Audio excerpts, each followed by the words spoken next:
Bonjour, bienvenue dans le podcast Au cœur des hommes. Salut Pierre. Salut. Salut Arnaud. Salut Pascal, salut Pierre. Bienvenue chers auditrices et auditeurs dans ce podcast trois hommes autour d'une table qui invitent un autre homme pour parler en 2022. C'est dommage, il n'y a pas de bière. Il manque juste les bières, exactement. Le cliché. Et on aborde plein de sujets autour des relations. C'est notre 15e épisode à peu près. Cela dépendra de l'ordre de diffusion. Si je dis c'est le 15e, ça se trouve c'est le prochain qu'on diffusera. Et voilà, et vous êtes toujours aussi nombreux et de plus en plus nombreux et nombreuses à nous écouter et à nous suivre sur notre Instagram. Donc c'est Au cœur des hommes podcast, Instagram sur lequel vous pouvez communiquer avec nous, échanger avec nous. On va le rendre un peu plus actif au fur et à mesure des podcasts qui arrivent. Mais en tout cas, sachez que c'est déjà un canal de discussion très ouvert avec nous. Aujourd'hui, on va recevoir Philippe. Salut Philippe. Bonjour. Et on va parler de la versatilité des sentiments. Déjà, rien que dans le titre, j'ai plein de questions. Donc, c'est toi qui vas commencer, Arnaud. Il y a 3 syllabes, j'ai rien compris. C'est quoi la versatilité des sentiments? Ah, tu vois, même à prononcer, tu vois, t'as du mal. Hein. Alors, c'est pour moi la question. Ah, du coup, oui, c'est à toi d'avoir des questions. En fait. Nous, on a zéro réponse de toute façon, voilà, donc on aura besoin de toi. Non, c'est le changement radical de sentiment, ou pas d'ailleurs, ça peut ne pas être radical, qu'on peut avoir dans un couple. Par exemple, commencer par quelque chose de très fort, voilà, on s'aime très fort, et puis au fur et à mesure, les choses se dégradent, ou même du jour au lendemain, on peut avoir une espèce de déclic, soit pour quelqu'un d'autre, soit pour personne d'autre, pour soi-même même. Et puis d'un seul coup, ne plus aimer ou aimer différemment, voire même détester ou haïr. Il y a quand même souvent quelqu'un d'autre dans ce genre de déclic, non? Quand tu passes de... Est-ce qu'il n'y a pas quelqu'un d'autre qui te permet de mettre en perspective? Par exemple, on se dit, bon, on s'aime bien, c'est cool. Et puis après, je découvre une autre personne et je me dis, comme j'aime mieux cette personne, du coup, j'aime moins cette personne. Ou est-ce que... Il peut y avoir ça, ouais. Je pense pas que ce soit le cas le plus fréquent, mais il peut y avoir ça. Ouais. Des gens qui, d'un seul coup, se retrouvent dans d'autres types de relations et rejugent, finalement, réestiment leur première relation, les relations courantes, quoi. Comment on explique alors, comment on constate cette versatilité d'après toi? Toi, tu l'as déjà vécu? Tu as déjà été dans une configuration où tu aimais puis tu n'as plus aimé, ou l'inverse, peut-être tu n'aimais pas et d'un coup tu as aimé, ou alors même encore tu étais aimé et d'un coup tu t'es rendu compte que tu ne l'étais plus? Moi, même au point de détester. Mais plus, ça c'est plus... C'est-à-dire que tu as aimé puis tu as détesté? Ouais. Comment c'est possible ça? Je sais pas faire, moi. Ah bon, tu sais pas faire? Non. Moi, je sais faire. Ouais, c'est facile. Ah ouais, Mais je crois que... On a vécu. Détester, mettre à la poubelle, quoi. Non, pas détester, mais en tout cas, je crois que c'est un système de défense, quoi. On parlait justement, voilà, de rencontrer quelqu'un qui va nous faire réestimer notre relation, mais il y a aussi l'autre, ce que fait l'autre. Quand l'autre, justement, entame autre chose comme relation, ou voit ailleurs, et puis on est un peu la victime de ce changement de situation. On peut, comme un système de défense, se dire voilà, maintenant je t'ai aimé et vu ce que tu me fais, je ne peux que te détester. Et je suis très clair. Donc c'est elle qui a changé de position de sentiment, du coup, et ça t'a forcé toi à changer. Non, elle a changé de comportement. C'est pas une question de sentiment. C'est une question de comportement. C'est toi qui changes tes sentiments. Oui. Je vois ce que tu veux dire, mais c'est plus juste. Enfin, moi, je le Après, elle peut avoir changé ses sentiments aussi. Oui, voilà. mais du coup, c'était un autre moment. Ou un transfert de sentiments. C'était sans t'en informer, peut-être. Ouais. Ça veut donc dire que l'amour est conditionnel dans ce cas-là. Parce qu'en fait, quand on aime quelqu'un, dans la vision que tu peux en avoir, c'est pas dépendamment du comportement qu'on a en face, en fait. Moi, je crois que l'amour est conditionnel, hein, clairement. Je suis d'accord avec ça, ouais, aussi. Dans la société, en tout cas. Tu ne dis rien, Pierre. C'est quoi l'amour? Je crois qu'il faut l'admettre. Non, Oui, ok. C'est déjà une grande question pour moi, hein, donc... Ouais, moi, je pense que l'amour est conditionnel. C'est qu'effectivement, je t'aime bien tant que tu as un comportement qui correspond à mes attentes, à mes envies, qui me maintient dans ma sécurité. Et puis, si tu fais pas ce que je veux, je t'aime plus, quoi. Pour schématiser. Hein. Aussi, la versatilité, ça concerne tout le monde, selon toi, Philippe? Est-ce qu'il y a des gens qui... Je sais pas. Ouais, C'est dans la nature humaine. En tout cas, on va parler de toi et de la manière dont justement ça a switché. Donc en fait, tu étais dans une relation. On peut en parler, hein, c'est bon, il n'y a pas de... Oui. Donc tu étais dans une relation, il y a eu des événements qui ont fait que pour te protéger de la dureté de ces événements, tu es passé de aimer cette personne à la détester. Ouais. Alors, est-ce que les sentiments étaient suffisamment solides pour résister à ça, je sais pas, mais en tout cas, de tes sentiments? Ouais, de mes sentiments.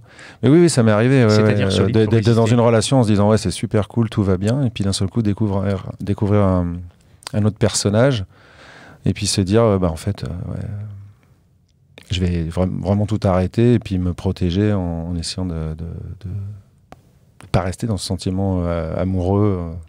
Ouais, je sais pas si je suis très clair. Alors moi, c'est normal. Hein. Je comprends tout à fait. Voilà, se dire non, mais c'est bon, voilà, stop. Voilà. Mais du coup, comment toi, c'est quelque chose qui s'est enclenché volontairement? Tu t'es dit, tiens, je vais arrêter, ou comment ça s'est construit cette, enfin, tu vois, la versatilité. Comment t'as fait ce switch? C'est-à-dire comment t'es passé de cette personne que tu aimais à cette même personne que tu détestais? Est-ce que ça s'est passé en longtemps? Est-ce qu'il a fallu un quart d'heure, une semaine, 2 ans? Non, il a fallu certainement quelques semaines. Ouais. C'est pas, mais je crois que c'est surtout l'expérience. C'est-à-dire en fait, parce que j'avais déjà pris pas mal auparavant, quoi. C'est-à-dire qu'il m'était arrivé des histoires qui m'ont amené à mieux gérer mes émotions. D'autres histoires avant? Ouais. D'accord, qui t'ont permis plus on en prend plein la figure, plus on se protège et plus on a cette facilité de dire stop, j'engage rien. Alors peut-être qu'au départ, on n'engage pas suffisamment de sentiments pour que ce soit irréversible. Ah là, j'ai pas compris. Si t'aimes trop, c'est quand même difficile de revenir en arrière. Si tu t'impliques pas plus que ça, t'as quand même la possibilité de faire demi-tour plus facilement. Mais là, t'étais impliqué. À bien y réfléchir, maintenant qu'on en parle, je suis pas sûr. Mais là, c'est parce que tu as le recul sur la situation. Si tu regardes 2 semaines après, je pense que 2 ans j'aimais, après, tu dis ouais, j'étais pas si impliqué que ça. Mais en fait, au cœur du truc, au moment où tu étais en relation avec elle, tu avais l'impression d'être à fond, ou tu savais déjà à ce moment-là que tu n'étais pas si à fond que ça. En fait, pendant qu'on parle, j'ai plein d'exemples. En fait, ça m'est arrivé pas mal de fois. Enfin, pas mal de fois. Ça m'est arrivé quelques fois, beaucoup pour ce que je trouve d'une vie de relations amoureuses. C'est de la protection, c'est de se dire à un moment donné, mais en fait, là, j'aime de manière presque hormonale, et je suis avec quelqu'un qui ne me correspond pas du tout, avec qui j'aurais rien à faire, qui risque dans quelque temps de vraiment me poser un énorme problème. Donc je préfère arrêter et me mettre dans une démarche d'oubli et de cessation de sentiments. Alors cette versatilité, c'est j'arriverai jamais à le dire avant la fin de l'épisode. Cette versatilité, c'est donc quelque chose de positif également, parce que c'est une sorte de disjoncteur qui te permet de peut-être te protéger. Oui, en quelque sorte, oui. C'est-à-dire que tu vis une relation qui te déçoit, une deuxième qui te déçoit, une troisième qui te déçoit, et puis à la quatrième, tu es un peu plus détendu avec ça. Et à partir de quel moment c'est toi qui déçois dans la relation, du coup, puisque en étant comme ça, est-ce que c'est pas, tu vois, est-ce que ça amène pas le versant opposé? C'est-à-dire, tu vois, tu dis, tu es déçu, puis au final, tu es blasé. Donc, dans la relation suivante, c'est toi qui te déçois en n'étant pas assez investi, en étant blasé, ou comment ça se gère? Non, parce que moi, j'ai toujours eu l'impression quand même que plus tu abordais une relation,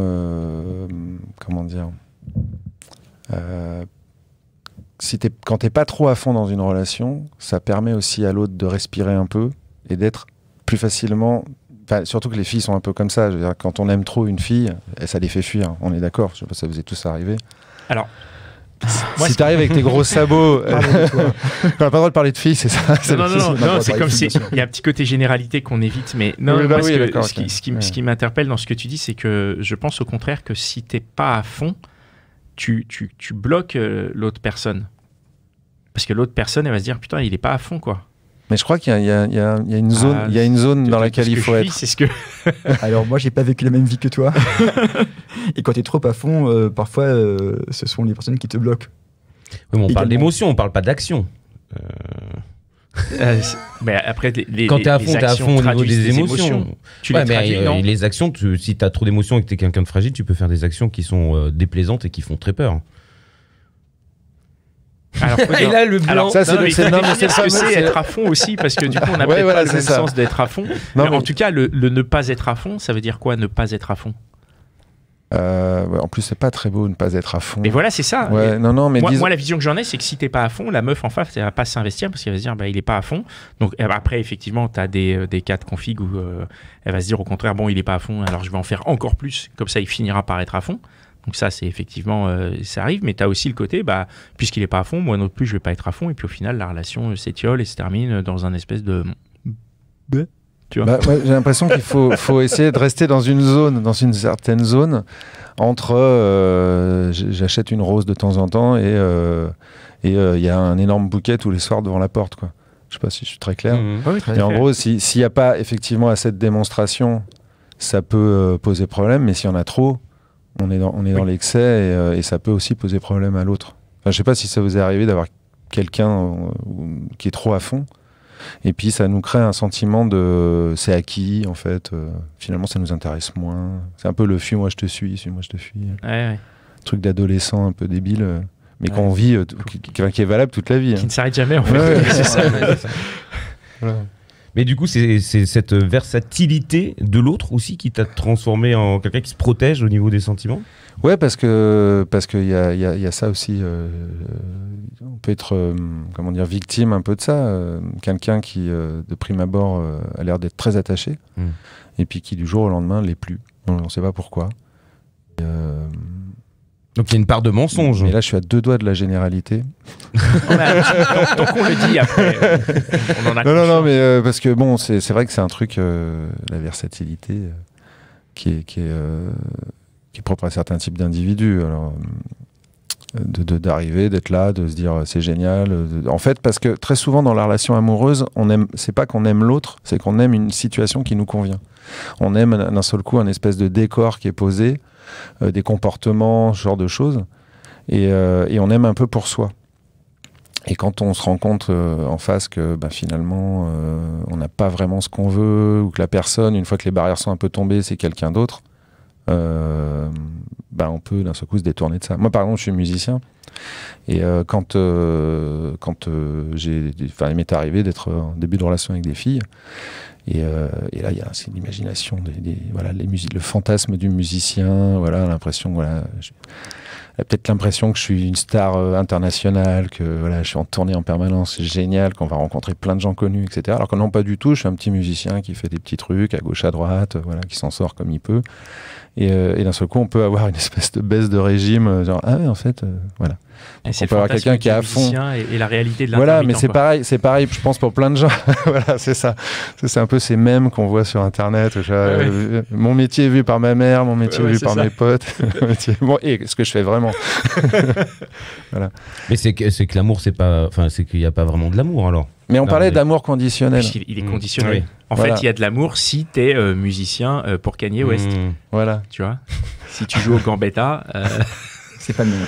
Voilà. On t'aime On moins. peut avoir une bière gratuite. Ah ouais. Moi, je suis pragmatique, quoi.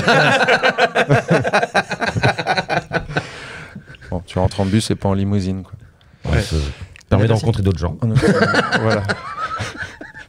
Enfin bon, bref, on n'a pas tous la même vie. La versatilité, j'ai réussi à le dire, c'est génial. Est-ce que c'est alternatif? Est-ce que c'est un aller simple ou est-ce qu'il y a un aller-retour possible? Est-ce que tu penses que tu peux retomber amoureuse de quelqu'un que tu as haï également? J'en sais rien, mais je crois pas. Moi, je crois qu'on peut ne plus haïr. Ça peut arriver. Ou alors, la versatilité des sentiments, c'est pas que un changement. C'est qu'à un moment donné, il se passe, voilà, on se sépare. Puis l'autre, on le voit comme un espèce d'ennemi qui nous fait souffrir, pendant longtemps. Et c'est ça que j'ai toujours trouvé bizarre, c'est comment on peut aimer quelqu'un très fort comme ça, et puis après, ne plus lui adresser la parole. Vraiment. Alors, ce qu'il dit souvent, c'est les enfants, hein, les gens qui arrivent à redresser la barre et puis avoir une relation un peu amicale par la suite. Après tout ça, c'est quand il y a une fréquentation régulière, mais les gens qui se séparent vraiment et qui ne se revoient plus, il peut y avoir toujours cette animosité. Mais on peut se revoir des années après. Les exemples de ma première grande histoire quand j'étais post-adolescent, que j'ai revu il y a quelques années, et où ça se passe très bien, où d'un seul coup on a presque de l'affection, parce qu'on s'est dit, c'est dingue, on a vécu des choses il y a longtemps ensemble, et aujourd'hui on peut parler de comment vont tes parents, comment va ta sœur, etc. Et puis revenir à un sentiment. Alors qu'il y a une phase de détestation. D'accord. Il y a une phase d'amour très fort, puis ensuite de détestation, parce que dans la séparation, ce qui va rendre versatile le sentiment, ça va être justement un peu la souffrance émotionnelle qu'on a, et qui va faire dire je te déteste pour ça, quoi. Je te déteste pour ce que tu me fais ressentir. C'est donc d'être quelqu'un d'émotif, de pouvoir d'être versatile au niveau des sentiments. C'est d'être plus émotif que la normale. Mais je crois, je sais pas, la personne à qui ça ne fait rien de se séparer de quelqu'un, c'est soit il l'a pas aimé, non, mais, bien sûr, soit effectivement il l'aime plus, ou Non, parce que je pense pas qu'il y ait une phase forcément où on se déteste. Quand on peut ne plus aimer, et puis ça peut. Enfin, moi, j'ai des exemples où ça se passe très bien après. Enfin, tu restes ami, donc il n'y a pas de. Oui, c'est ça. Tu peux. Après, ça dépend comment se manifeste le changement de situation, en fait. C'est-à-dire. Et la raison. Ouais, la raison, et puis au-delà de la raison, je pense que c'est vraiment la manière dont tu le vis, quoi. C'est-à-dire, si tu arrêtes d'aimer quelqu'un et que tu arrêtes d'aimer quelqu'un et que tu lui dis et que voilà, ça peut se passer. Si tu arrêtes d'aimer quelqu'un mais que tu lui dis pas et que tu fais des coups bizarres et que machin et que t'es pas honnête et que tu t'appuies volontairement ou non sur des zones qui font mal à cette autre personne, du coup, c'est un peu dur pour cette personne-là de rester dans le cool et de ne pas basculer dans la haine de l'autre et du mal qui est perçu, quoi. Ça dépend du niveau de sentiment qu'on a dans la relation en cours aussi. Enfin, les gens qui se séparent et pour qui ça se passe bien, tout de suite, j'imagine qu'il n'y avait pas une implication émotionnelle. Ah, tu veux dire qu'ils s'aimaient pas beaucoup? Ouais. Wow. Ah, je sais pas. C'est un point de vue que je sais pas. Je sais pas, moi, si on aime vraiment beaucoup, on est passionné. Puis je pense qu'il y a une histoire d'hormones aussi dans tout ça, parce qu'on reste un petit peu, on a toujours ce facteur animal. Quand on a le fameux coup de foudre, etc., il y a une sécrétion chimique qui fait que ça annihile complètement notre perception, nos jugements, etc. Et au moment où cette personne, alors je sais pas si vous l'avez jamais vécu, ça c'est assez énorme, c'est ce qu'on appelle la passion. Mais au moment où l'autre nous fait un rejet ou veut pas de nous, etc., c'est une souffrance énorme, quoi. Enfin, c'est vraiment hyper pénible au niveau du corps, ce que ça provoque, quoi. Mais si c'est pénible, est-ce que c'est pour autant que tu as une versatilité justement de ce sentiment-là et tu n'es plus dans l'amour encore? Est-ce que tu peux répéter la question? Tu dis que le rejet, c'est une chose pénible. Oui. Et tu parles de versatilité comme si c'était la solution et en tout cas la réaction immédiate. Est-ce que on peut imaginer d'avoir un rejet, de souffrir et de rester dans l'amour quand même, d'être toujours amoureux? Ah oui. Ça peut durer quelques temps. Ça dépend de comment on le voit. En tout cas, quand on n'a pas cette expérience-là émotionnelle, quand on ne s'est jamais fait plaquer, je pense que c'est hyper difficile quand ça arrive, ouais. Du coup, tu penses que cette versatilité est plus hormonale que pensée, réfléchie? C'est plus ton corps qui va parler que toi, au final. Moi, je crois qu'avec le temps, avec l'expérience, on y met un peu de raison, justement. Au début, je pense qu'on est dépendant de ça. Il y a des tas de gens qui se mettent en couple parce qu'il y a un truc hyper fort qui se passe entre eux. Et puis on dit, il y a le truc de Becbédé qui dit l'amour dure 3 ans. Les scientifiques vous diront que c'est le temps de sécrétion de certaines hormones qui nous amène justement à la construction familiale, à enfanter, etc. Et qu'après cette hormone, alors je ne me souviens plus comment elle s'appelle, elle diminue, elle est plus sécrétée et elle se fait remplacer par une hormone de l'attachement. Donc on n'est plus dans un schéma de passion. On est dans un schéma d'attachement et de construction familiale. Donc quand il n'y a pas d'enfant, ça commence à être compliqué. Et du coup, les sentiments changent, justement. Les sentiments vont devenir des sentiments plus on construit quelque chose, etc. Mais est-ce qu'il y a une envie de retour de passion parce que cette hormone va nous manquer? Ça, je ne sais pas. Mais en tout cas, il y a ça, quoi. Il y a cette dépendance-là. Et après, quand on y met de la raison ou du culturel, parce que après, on est quand même des animaux réfléchis. On peut arriver à des relations complètement rationnelles en se disant voilà, moi j'aime plus ma compagne mais elle est solide pour mon foyer, je serai toujours là pour elle, elle sera toujours là pour moi, etc. Ou alors même quand on rencontre quelqu'un, c'est plus de l'amour là, c'est de la pratique, c'est de l'usage. Non, puis c'est déjà une versatilité du sentiment parce que tu changes quelque part, même si tu casses pas le couple. Mais c'est quoi l'amour concrètement? On ouvre une grosse boîte de Pandore. C'est une très bonne question. Mais l'amour c'est quoi? Parce qu'aujourd'hui regardez pas, je sais pas. Arnaud, tu as des lunettes. Professeur. Comme je l'ai dit dans l'épisode numéro 1, je suis ici pour trouver des réponses aux questions, donc je n'ai évidemment pas la réponse à cette question, sinon je ne serais pas là peut-être. C'est quoi l'amour? Parce qu'on est quand même des animaux évolués, donc on est dépendant encore de notre condition d'animal. Et puis, en même temps, on a une idée éclairée de qui on est, de ce qu'on est, enfin éclairée. Et du coup, je pense qu'on est tiraillé entre les deux. Voilà. Entre les deux quoi, pardon, j'ai pas compris. Entre le naturel et ce qu'on invente de culturel et qui fait qu'on reste en couple, de qu'on construit des choses. Alors qu'en fait, on est des animaux et qu'à la base, les animaux, ça ken partout, quoi. Moi, je suis qu'un animal. Hein. on est entre le lézard et Baudelaire, quoi, tu vois. D'accord. Okay. Oui. J'ai jamais aimé V. J'adorais cette série. Ok. Ouais, ça reste compliqué alors du coup, mais on prend l'habitude à cette versatilité du coup au bout d'un moment, non? En échangeant du coup, c'est ça en fait en vrai. Si on a l'habitude c'est comme un choix au final. Au-delà de l'hormone qu'on disait que le corps parle beaucoup, il y a un moment si tu te protèges. C'est ce que tu disais, tu te protèges, donc tu choisis de ne pas t'impliquer dans une relation pour te protéger en cas de la versatilité des sentiments de l'autre qui mènerait à la versatilité des tiens. C'est dur à dire. C'est ça, c'est dur à dire. C'est complexe, mais en vrai c'est ça. Non, je pense que c'est un réflexe qui est acquis avec le temps, quoi, qui s'acquiert avec le temps. Je pense qu'on est vraiment hyper dépendant de sentiments. On parle d'amour, etc., de cette multitude d'hormones qui est sécrétée par le corps, des idées qu'on se fait d'un certain nombre de choses.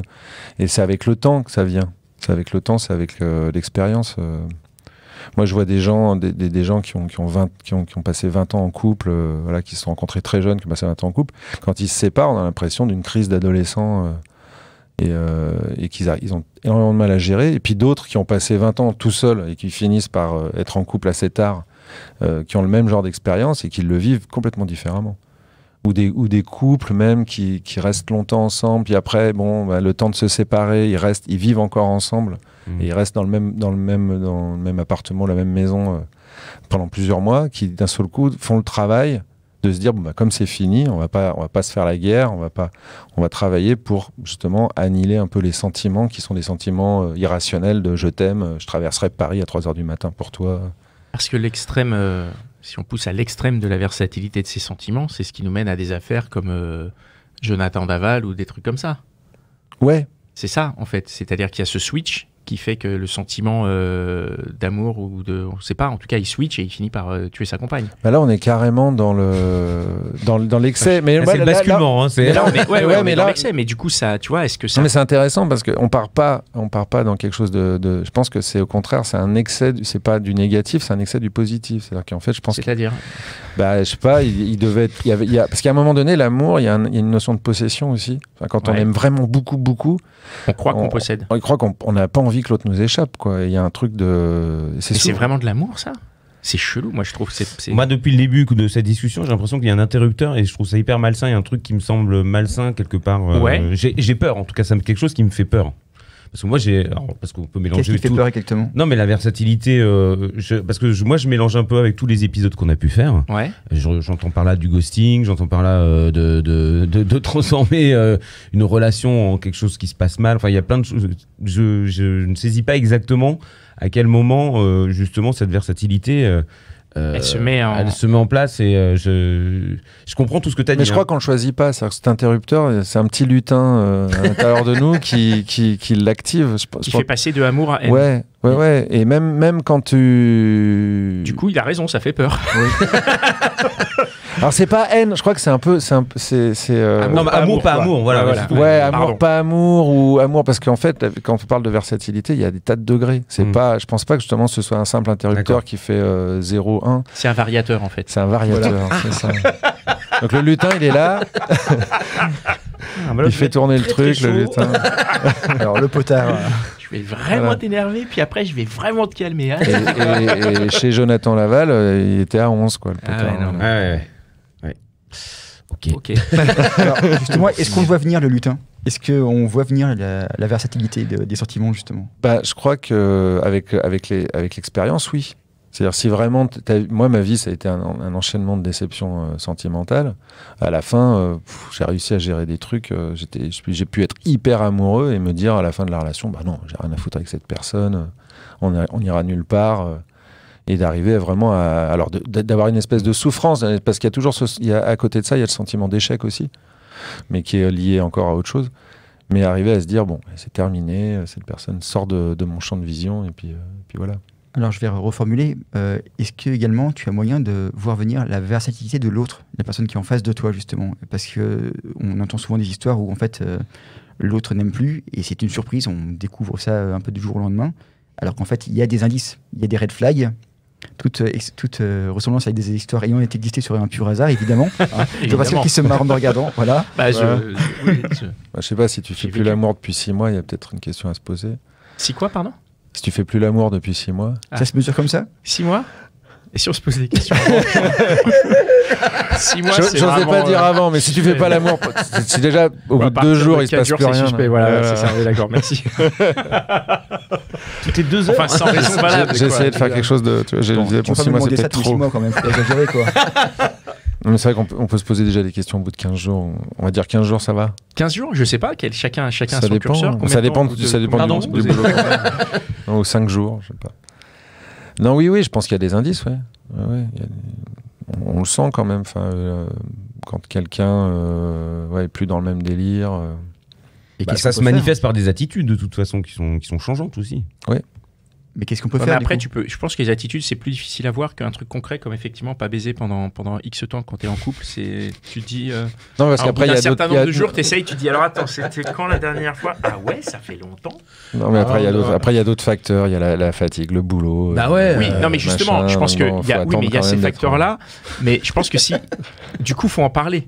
Non, mais je dis pas au bout de 2 jours, mais voilà, par exemple. quelles sont les solutions? Regarde, un mois. Si t'es en couple avec quelqu'un et que tu passes un mois sans ken. Ah bah là, oui, il y a une question. Oui. Tu vois, j'en peux plus, là, j'ai les bourses, elles sont pleines, voilà, fais quelque chose. Tu me détestes, c'est ça, mais non, je suis fatigué. Oui, mais du coup, il y a une discussion, il y a une conversation, ça peut être, voilà, je suis fatigué. Mais moi, au bout d'une semaine, je râle déjà. Donc... Toi, au bout d'une semaine, tu râles, d'accord. Ah, tu vois, déjà, on a le Ok, on sait qu'au bout d'une semaine, on râle. Qu'est-ce que tu fais, justement, quand tu râles? Râler, c'est la solution ou il y a d'autres choses pour, justement, rattraper un petit peu le coup? Ou éviter. Bah, c'est déjà d'essayer de savoir pourquoi. Et donc je disais, il y avait d'autres facteurs. Donc si c'est la fatigue, le boulot, le machin, un problème de proximité, bon, là, d'accord. Mais ensuite, si c'est vraiment un problème de désir, faut voir avec l'autre. Faut voir avec l'autre ce qui se passe, quoi. Alors ce qui est bien, c'est d'engager des dialogues là-dessus. On est toujours un petit peu responsable aussi de cette versatilité, aussi, non? Quand ça se passe mal, ou quand la personne va voir ailleurs, ou quand il y a un changement d'attitude, est-ce que c'est parce qu'on n'a pas aussi éventuellement ne pas donné suffisamment d'amour, ou en tout cas de prouver des choses? Et où alors nous, on aurait peut-être déjà switché, et on aurait peut-être déjà, sans s'en rendre compte, été versatile dans nos sentiments. Peut-être, ouais. En termes de comportement, peut-être qu'on fait moins avec le temps. Peut-être qu'on fait moins d'efforts. C'est une question. On déçoit l'autre. Oui, j'ai bien compris. Est-ce qu'il faut être tout le temps à fond aussi dans une relation? Est-ce que ça remet en question la relation aussi? Ouais. Moi, je crois que c'est vachement bien d'être dans une relation très rationnelle où on se dit... je suis pas en face d'un amoureux ou d'une amoureuse, mais d'un compagnon ou d'une compagne de vie. Et puis les choses sont... Parce que si au début c'est faire le conte de fées où vraiment on joue des personnages, on joue la princesse et le prince, ça tient pas. On le sait. C'est mort. Ça ne fonctionne pas, ça. Donc même le prince charmant ou la princesse charmante serait versatile? Après, ouais, c'est bizarre ta question parce que le vrai prince charmant, je pense que sur la longueur, il est chiant. Comme la princesse charmante, hein, d'ailleurs. Au bout de 10 ans de couple, l'autre elle est encore dans sa robe à paillettes, ses choses sont en ouais, verre. donc elle est chiante dès le début, quoi. Fuis les princesses. Je pense que c'est exactement ce qu'il faut faire, fuir les princesses. dans tous les sens. Ouais. Ça dépend de la définition, effectivement, de princesse. Ok, merci beaucoup. Merci à vous. Très intéressant. Cette conversation, ouais, très intéressant. Très intéressante, très intense. On espère que vous avez passé un bon moment à nous écouter, que vous allez le réécouter pour réfléchir à certaines choses qu'on a dit, parce que c'était vraiment intéressant. On a tous... Versatilité. Et n'hésitez pas d'ailleurs à réagir en nous envoyant des messages. À réagir, ouais, envoyez-nous des messages corrects, polis. Participer aussi. Oh, moi j'aime bien quand c'est pas poli. Ah, ouais. Moi, je suis blasé, les insultes et tout. Ça me saoule. Je répondrai moi, t'inquiète pas. D'accord, très bien. Ouais, envoyez-nous des messages, contactez-nous si vous le souhaitez sur l'Instagram Au Cœur des Hommes Podcast et partagez l'épisode autour de nous, partagez un peu tout ça et je suis sûr qu'il y a plein de gens, hommes comme femmes, qui sont très intéressés et qui sont dans la majorité silencieuse, comme on dit, qui sont ravis de nous entendre discuter de cette manière-là. Donc n'hésitez pas à le propager autour de vous, ça fait plaisir. Voilà. Merci beaucoup d'être venu avec nous, Philippe. Merci. Merci les gars pour cet épisode. Et puis Merci on se retrouve dans 15 jours pour un nouvel épisode. Ciao. Ciao. Ciao.